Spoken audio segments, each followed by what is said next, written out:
Merci Madame pour cette question.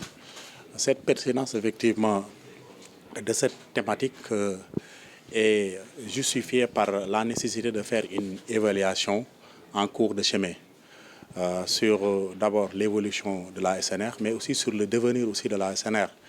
Il faut rappeler que depuis mon arrivée, j'ai organisé un séminaire sur le devenir de la SNR et ce séminaire-là avait posé effectivement les jalons d'une modification sur les textes qui encadrent la SNR, à savoir la loi qui porte en création de la SNR, mais aussi le décret qui encadre aussi le statut de la SNR.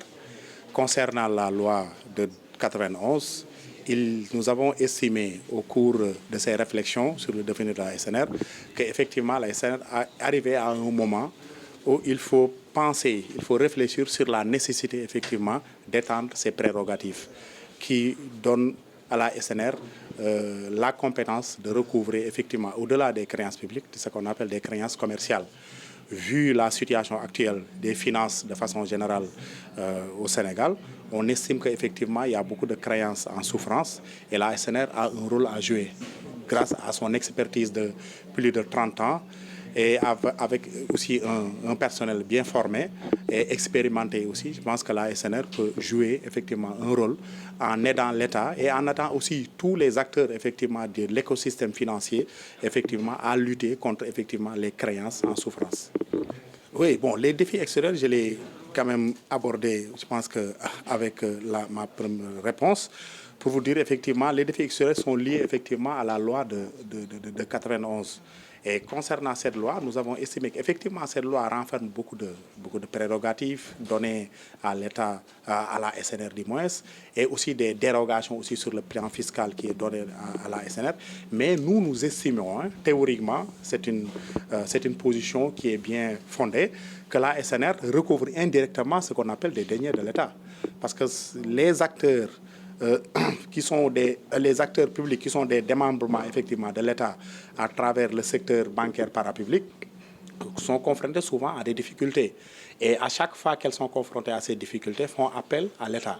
Et l'État intervient effectivement en allouant effectivement des ressources. Et en contrepartie, l'État aussi confie le recouvrement de ces créances-là à la SNR. C'est pourquoi nous estimons effectivement que la SNR recouvre indirectement ce qu'on appelle des deniers publics. Et à ce titre-là, et au regard de cette mission-là, la SNR effectivement mérite d'avoir effectivement un certain nombre de prérogatives pour pouvoir réaliser ses missions. Et je pense que le projet de loi dont j'ai parlé tout à l'heure est sur le circuit, a été discuté. D'ailleurs, j'ai été invité par le secrétaire général du gouvernement pour discuter effectivement sur effectivement les points qui nécessitent des modifications. Ce projet de loi est stabilisé.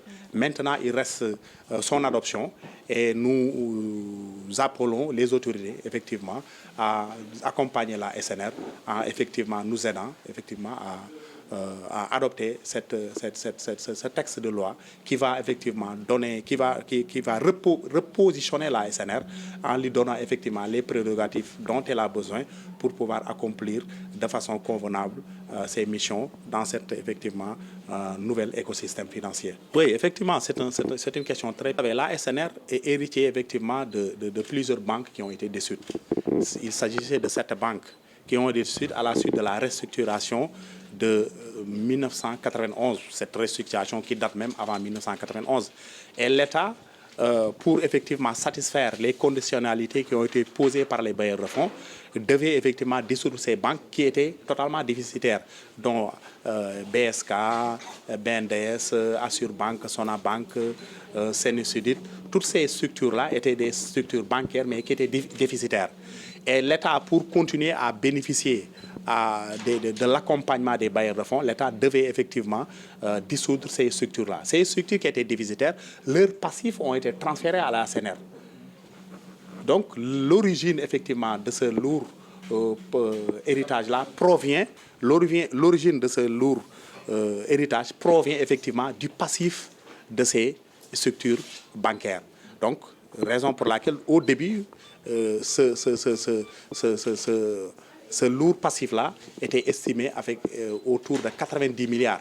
Mais avec les bénéfices que nous avons réalisés au cours de nos activités de 1994 91 à nos jours et les bénéfices que nous en réalisons, ces bénéfices ont contribué à combler effectivement ce lourd-là, mais ce déficit. Mais malgré effectivement tous les efforts que nous avons consentis, ce déficit reste toujours important. C'est ce qu'on appelle les reports à nouveau. Il reste toujours important. Aujourd'hui, ils sont à l'ordre de 86 milliards. Donc c'est énorme. Et c'est pourquoi on réfléchit même sur l'idée effectivement de faire une situation de la SNR hors héritage. Or, en ne tenant pas compte effectivement de l'héritage sur le report à nouveau de 86 milliards que la SNR a hérité. Effectivement, la SNR a été distinguée comme étant la première société de recouvrement en Afrique de l'Ouest. Et je pense que c'est une distinction très méritée parce que la SNR, depuis sa création, n'a jamais bénéficié d'une subvention de l'État. C'est une structure qui, sur le plan de la gestion autonome, est performante, vu ces résultats qu'elle réalise chaque année. Mais comme je l'ai dit tout à l'heure, nous avons bénéficié d'un lourd passif. Et ce passif-là nous colle toujours à la peau. Et c'est une situation très difficile qu'on peut résoudre qu'avec l'accompagnement de l'État du Sénégal. Et les experts sont en train de réfléchir. Et d'ailleurs, ce qui fait l'objet aussi de cette rencontre aujourd'hui, les experts sont en train de réfléchir et les conclusions seront effectivement communiquées aux autorités publiques pour pouvoir effectivement prendre les décisions idoines.